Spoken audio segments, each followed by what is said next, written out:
The girl in chains. The air was always cold in the lower mines. Even the lights above flickered like they wanted to die. Valari hung from the wall again, her wrists tied high above her head, her feet barely touching the ground. Her body was thin, her back covered in old scars. Some were fresh. Blood still ran from one. She didn't cry anymore. She had no tears left. For 15 years, this was her life. Hung and whipped. 5 days a week, sometimes more. The cruel alien baron said it made her strong, but everyone knew it was just for his sick pleasure. Valari was not born in chains. She used to have a family, a small planet, a name that meant something. But after her people lost the war, the baron took her as a prize. She was only a girl then. Now she was a woman, but still a slave. The guards didn't speak to her. They only laughed when she screamed. The other workers, aliens of different species, never dared look at her. She was called Thing or It. To them, she wasn't alive anymore. She was a warning. But that morning, someone new arrived. A human man. He wore clean boots and a dark coat with a badge. His name was Daniel Cole. He was sent by the Galactic Safety Authority to check the mines, or at least that's what the Baron told everyone. But Daniel's eyes, they looked different. He wasn't cruel. He wasn't scared either. He looked calm, but sad. Valari didn't lift her head when he walked past. But he stopped. Just for a second. He looked at her. Really looked at her. A guard shouted, "Don't mind that one. She's half dead anyway. Decoration for the wall." Daniel said nothing. He walked on. But his eyes had already seen too much. That night, after the mines went quiet and the lights dimmed, Valari heard soft footsteps near the punishment wall. She didn't open her eyes. It was probably a rat or worse, a bored guard. But something soft touched her lips. Bread. Real bread. Her eyes opened. There, on the floor, was a piece of food wrapped in cloth. Still warm. She blinked. Then a whisper came. A male voice. "If you want to live, nod tomorrow." She froze. Was this real? The footsteps left. She was alone again. Her stomach growled. But she didn't eat right away. Maybe it was poisoned. Or maybe this was hope. Hope was dangerous here. It got people killed.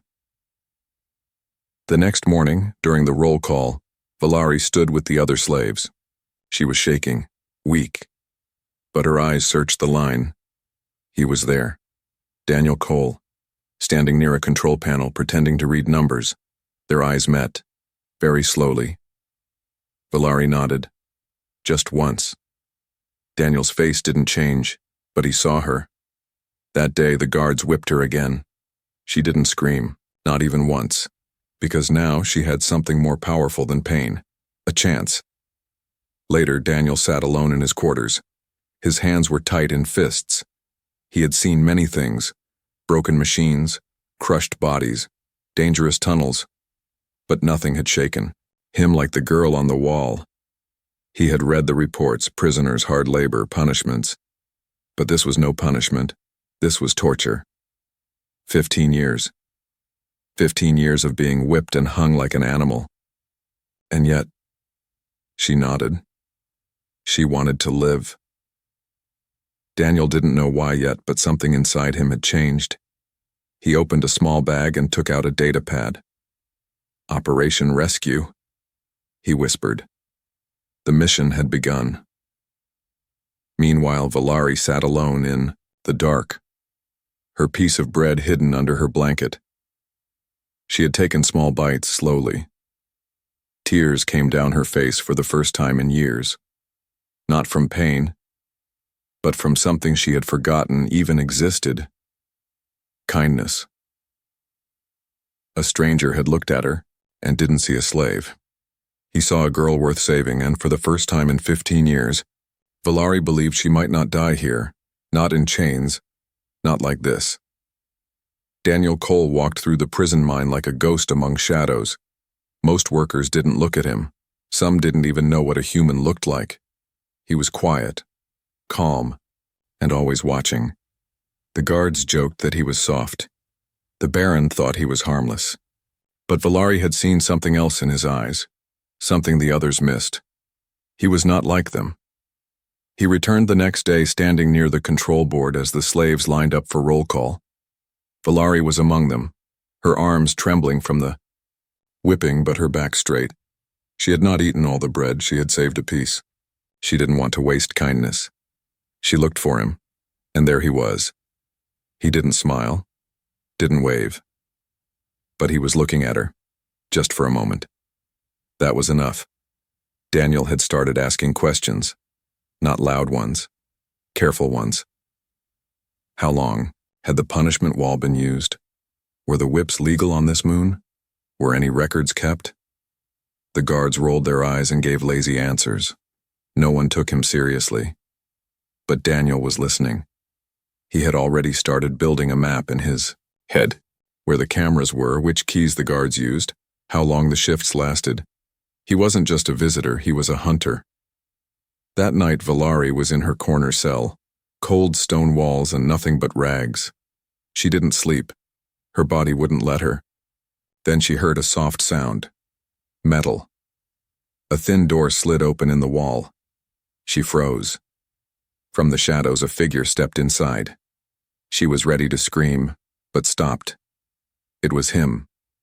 Daniel. He knelt in front of her, holding a small silver bottle and a folded cloth. "I won't hurt you," he said softly. She didn't move. He opened the bottle and poured warm water on the cloth. Then slowly, gently, he reached forward and wiped the blood from her face. She flinched but didn't stop him. No one had touched her kindly in years. "Your name?" he asked. Her lips moved. Nothing came out at first. He waited. Then she whispered, "Valari." He smiled just a little. "Valari," he repeated like it was a word worth remembering. She stared at him. "Why?" she asked. Her voice was dry like dust. "Why help me?"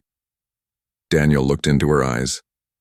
"Because they treat you like you're nothing. But I see you. I see you're still alive, still fighting." Valari looked down. "No one saves people like me." "I do," he said. Then he stood and looked around. "There's a small vent behind this wall. In 3 days I'll return. If you're ready, we go. But if you tell anyone, if you doubt, he'll kill you, understand?" She nodded once. He placed another piece of bread in her lap, then vanished into the shadows. Valari didn't eat it right away. Her heart was racing. Was this real? Was he real? Or was this a cruel dream?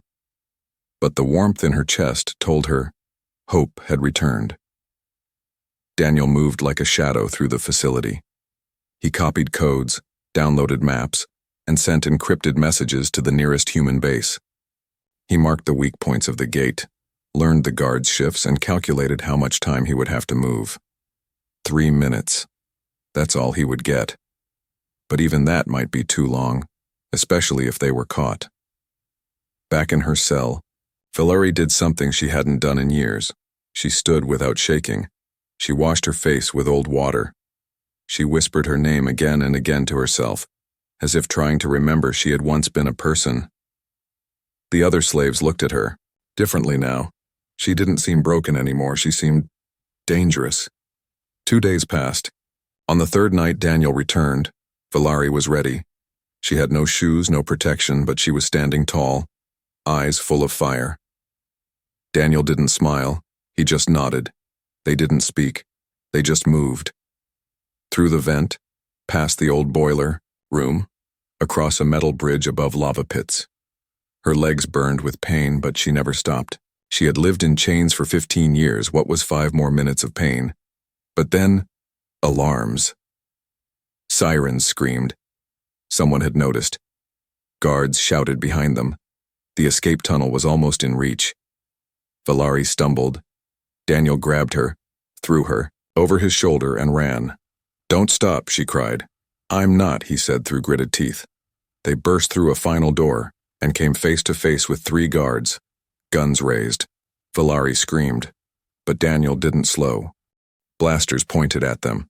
3 guards blocked the way, heavy armor, no mercy in their eyes. Valari felt her breath stop. She had seen people shot for far less than this, but Daniel didn't hesitate. He dropped low, spun around, and fired a small shock device from his belt. 1 guard collapsed, twitching. The other 2 shouted, but Daniel was already moving fast and sharp. He dropped Valari behind a stack of metal crates and jumped into the fight. His fist smashed 1 guard's mask, shattering glass. The 3rd raised his weapon. Too slow. Daniel grabbed the barrel and slammed it into the wall. A blast went off, scorching the metal beside his face. Heat burned his cheek, but he didn't stop. With a final kick, the last guard went down, groaning. Valari stared, heart pounding.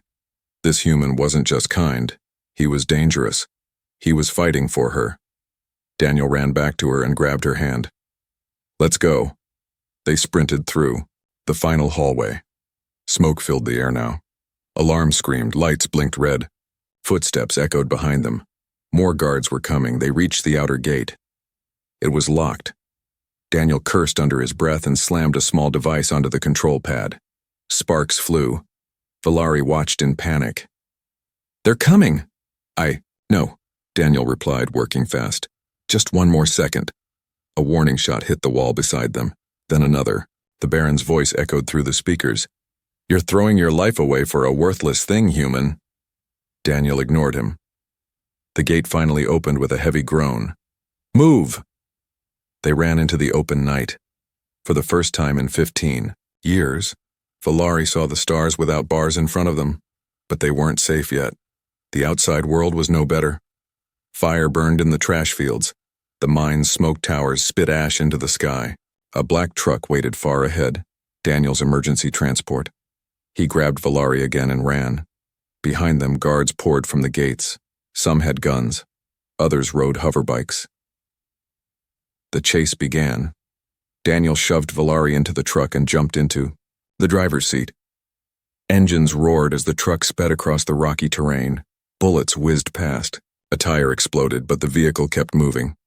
Valari held on tight. Her whole body shook. Not from fear. This was something else. Freedom. It hurt. It was loud. It was bloody. But it was real. Daniel looked into the mirror. "They're not giving up." "What do we do?" she asked, voice trembling. "I need a clear line," he muttered. He turned the wheel sharply. The truck jumped over a broken hill. A hoverbike chased close. A guard reached for a weapon. Daniel handed Valari a small button. "What's this?" "Push it." She pushed. Behind them, a loud boom ripped through the night. A minefield Daniel had set earlier exploded beneath the hoverbike. Fire lit the sky. 2 more bikes backed off. Valari stared at the blast. "You planned all this?" He didn't answer. He just drove faster. Hours passed before they reached the hidden base, a small station buried under old desert stone. It had once belonged to smugglers, now used by rescuers like Daniel. The truck rolled into the underground tunnel and stopped. Daniel jumped out and helped Valari down. Her legs gave out. "I can't walk," she whispered. He didn't wait. He lifted her in his arms and carried her inside. Doctors rushed to them. One scanned Valari's body and gasped. 15 years of abuse, how is she even alive? Daniel didn't reply. He sat beside her, watching as they treated her wounds. Her body was weak, but her eyes were strong. She was fighting to stay awake, to stay alive. Later, as she lay wrapped, in clean sheets warm for the first time in her memory, Valari turned her head toward him. "You didn't have to save me," she said quietly. Daniel's face was tired, dirty, burned, but his eyes were calm. "I couldn't walk away." "Why?" she asked. He hesitated. Then he spoke. "Because I've seen too much suffering in this galaxy. And every time I saw someone like you, I always said, next time, I'll help. But I never did." His voice broke slightly. "You were my next time." Valari stared at him for a long moment. She didn't cry. She just nodded. And for the first time in 15 years, She fell asleep without fear. Baron Kresul stood at the shattered gate, flames dancing behind him, a deep frown on his face. His finest guards lay broken, one still screaming, others unconscious. His prized possession, Valari, was gone, and a human had done it. Not just stolen her, but made him look weak before the entire mine. He clenched his fists, claws digging into his palms. "Bring me the overseer," he growled. Moments later, the head of security arrived, shaking. "Sir, the human had help. A hidden base. Explosives planted days ago." "I don't care how he did it," the Baron shouted, grabbing the overseer by the neck. "Find them. I want her back, and I want him chained beside her." Across the desert, Daniel kept watch inside the hidden base. Valari was asleep again, breathing slow, her body finally responding to the medicine. Doctors had done what they could, but the rest would take time. Bones needed to regrow. Muscles needed to be rebuilt. But her spirit, that had started healing already. Still, Daniel knew they weren't safe. The Baron would not stay silent. That night, he contacted the rescue command ship. "I've extracted the subject. Medical support successful. Request full asylum approval for her under human protection." The voice replied, "Approved, but you must stay hidden. Kresul is pulling favors. He's already bribed local patrols. We have reason to believe he'll strike within days." Daniel didn't flinch. Let him come. The next morning, Valari woke up slowly. The pain was less, her vision clearer. She looked around, confused. "Where are we?" Daniel smiled gently. "Safe. Underground base. Hidden for now." She sat up with effort, her arms shaking. "You stayed." "I said I would." She looked at him, her expression unreadable. "Why do you keep looking at me like that?" He paused, then said, "Because I keep trying to imagine how someone survived all that, and still has light left in her eyes." Valari looked away, silent. She didn't know how to answer that. Suddenly, a loud alarm blared through the base. Daniel jumped to his feet. One of the screens showed movement outside. Too many heat signatures. "Kresul," he muttered. The base shook. A blast had hit the outer gate. Valari's heart pounded. "They found us?" "Yes. And they came prepared."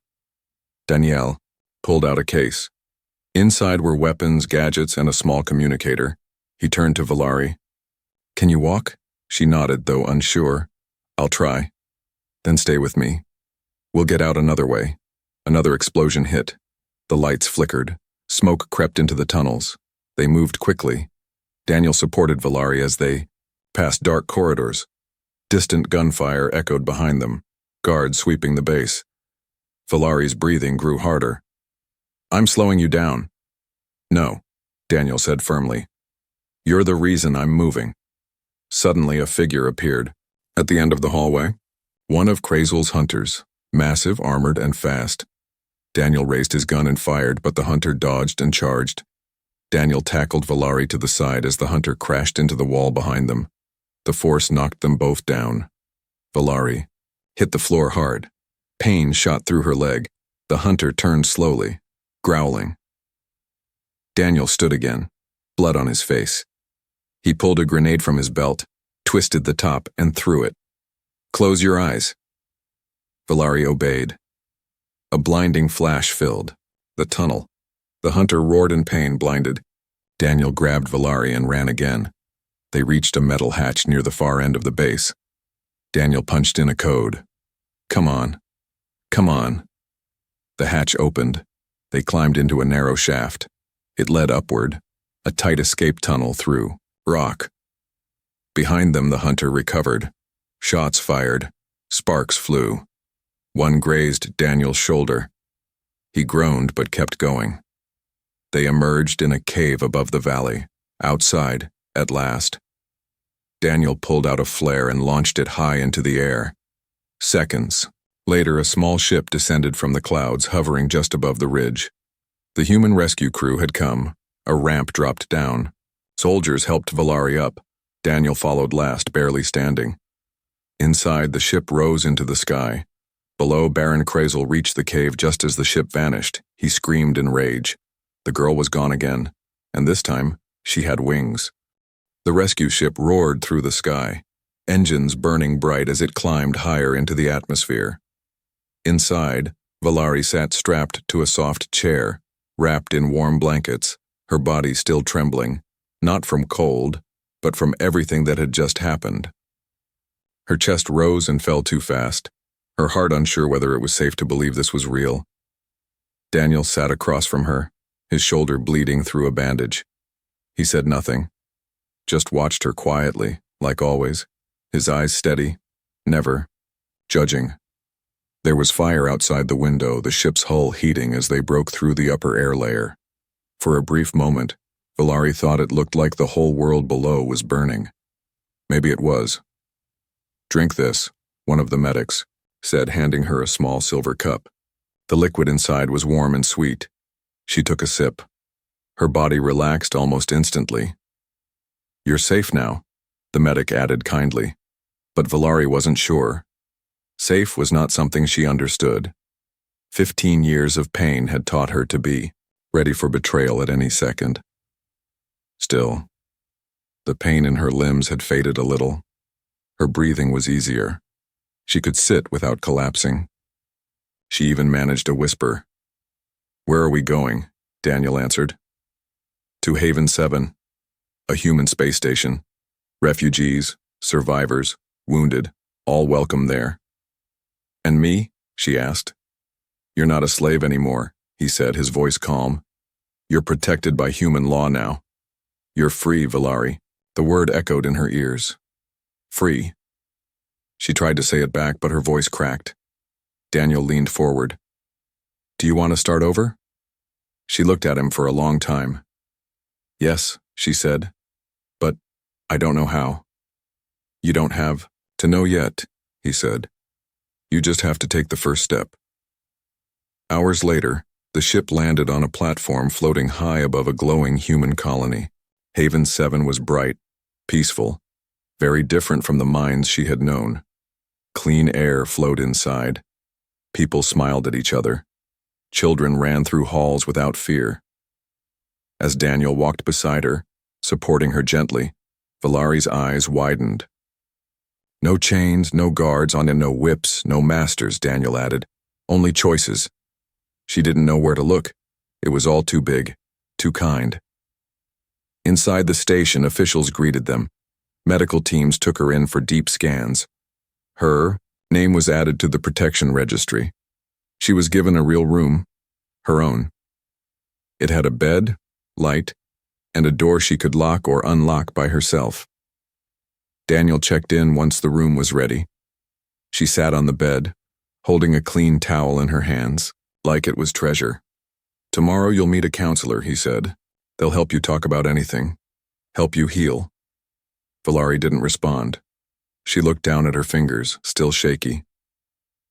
"Can I ask you something?" "Of course." "Why me?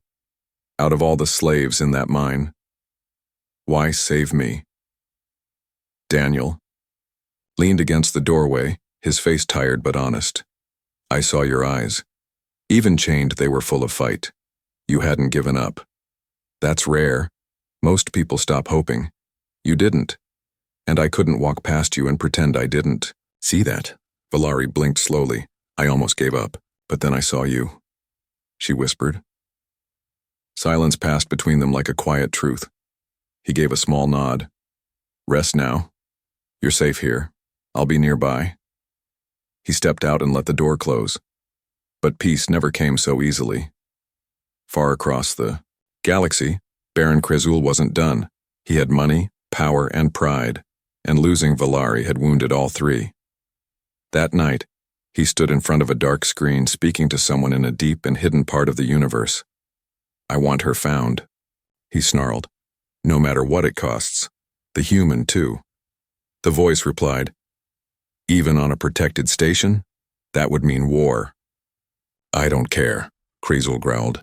"She was mine." And with that, he sent out the order. A team of bounty hunters left immediately, fast, ruthless, and already halfway to Haven 7. Back on the station, Valari dreamed for the first time in years.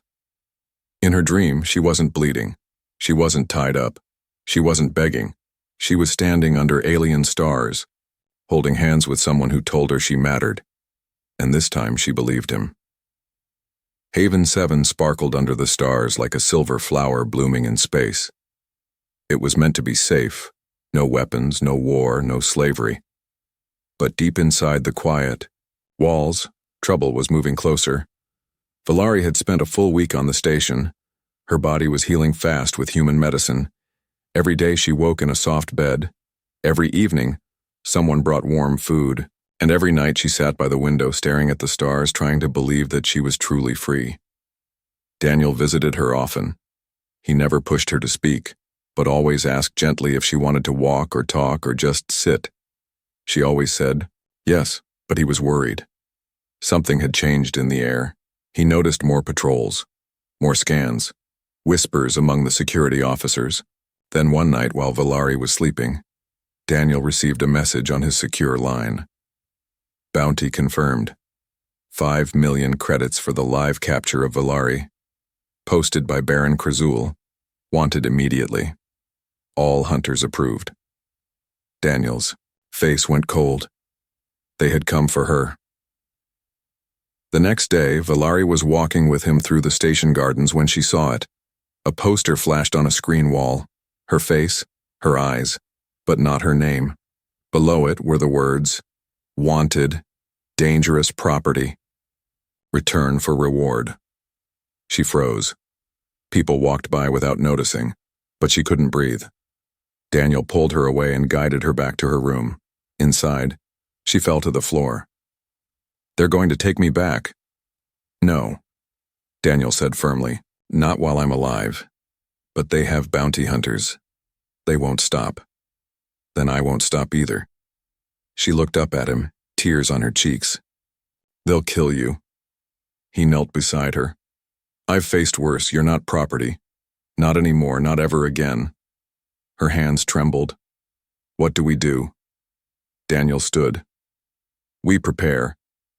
That night, Haven 7's outer alarm rang for the first time in 5 years.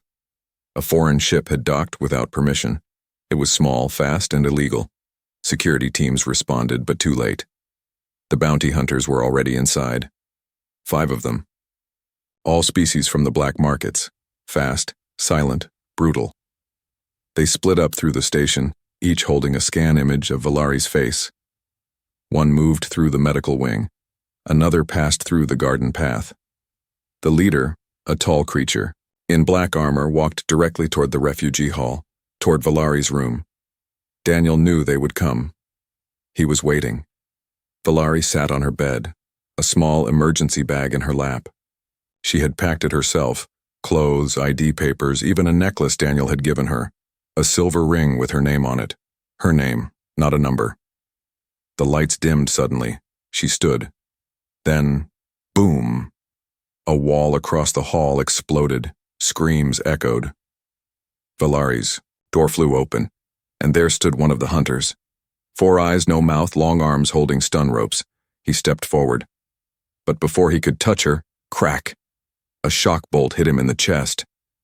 Daniel rushed in, blaster drawn. Come with me, he shouted.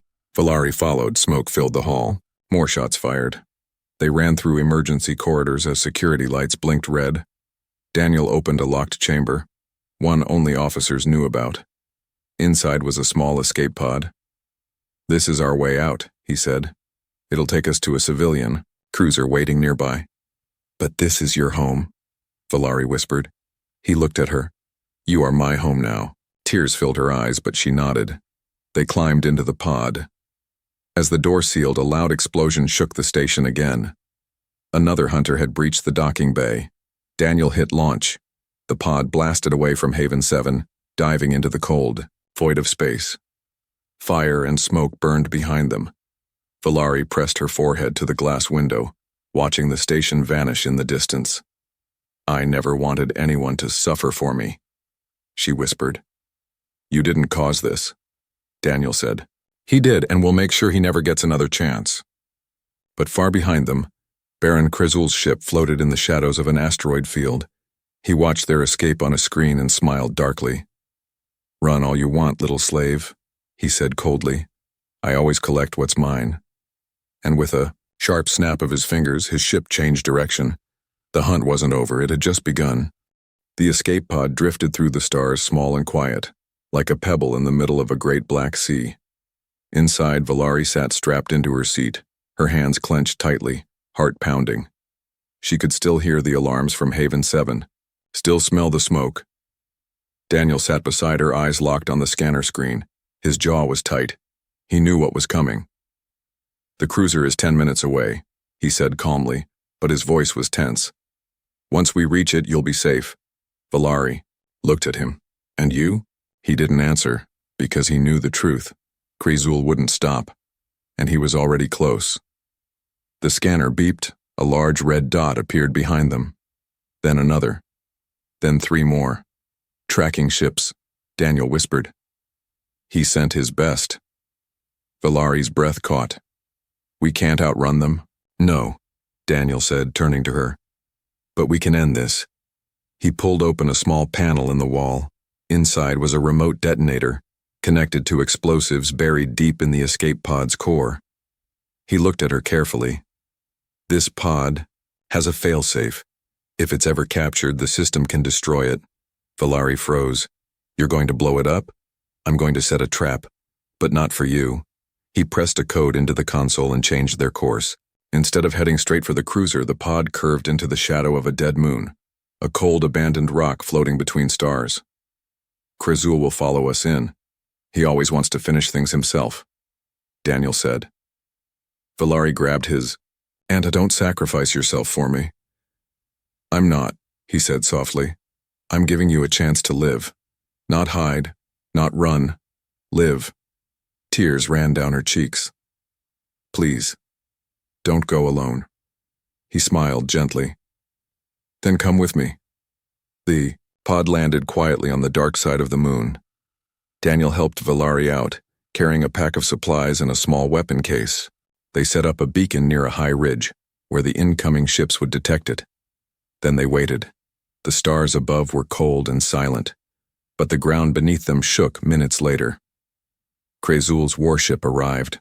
It landed like a monster from the past, dark steel, fire-colored lights and roaring engines, and from it stepped the Baron himself. Armor heavy, cloak dragging across the dust, eyes burning with fury. He was followed by 4 hunters, all armed. "Valari," he called out into the darkness, "come back. Be what you were made to be." Daniel stepped out first, blaster in hand. "Calm. She's not yours." Krizzul laughed. "You're a fool, human. You think you've saved her? She will never be free. She's broken, useless. She belongs in chains." Valari stepped out from behind the rock. She wasn't hiding anymore. Her voice rose, strong and clear. "You're wrong." Krizzul's head turned slowly. His eyes narrowed. "You should have died in the mines." She took a step forward. "But I didn't. I survived. And now I'll never be silent again." Krizzul roared. "Kill them both!" The hunters raised their weapons, but Daniel pressed the remote. The ridge exploded in a wave of fire. 2 hunters flew backward, screaming. Daniel and Valari ran behind cover. Shots fired from both sides. Valari picked up a weapon from the fallen. Her hands shook, but she fired. A hunter dropped. Daniel moved like lightning. 1 shot, 1 fall. Only Krizzul remained. He walked through fire like a demon, growling. "You can't stop me." Valari stood up, walking forward, blood on her face, smoke in her eyes. "You're not a god," she said. "You're just a coward with power." He lunged at her, but Daniel stepped in, grabbed him and pulled a hidden blade from his belt, driving it deep into the Baron's chest. Krizzul gasped. "You were never strong," Daniel whispered. "You were just feared." With a final push, he fell. Krizzul's body hit the moon's surface, hard. It didn't move again. Silence. Smoke rose behind them. Valari stared at the lifeless figure. Her knees gave out, but Daniel caught her. "You're free," he whispered. She looked into his eyes. So are you. Later. Aboard the cruiser, Valari sat beside Daniel, his arm in a sling, her hands bandaged. But they were alive. The captain of the ship approached. We've sent word across the colonies. The bounty is gone, the Baron is dead, and the law now recognizes Valari as a person under full human protection. Valari smiled for the first time, real, full, warm. Thank you, she said. Daniel turned to her. What will you do now? She thought for a moment.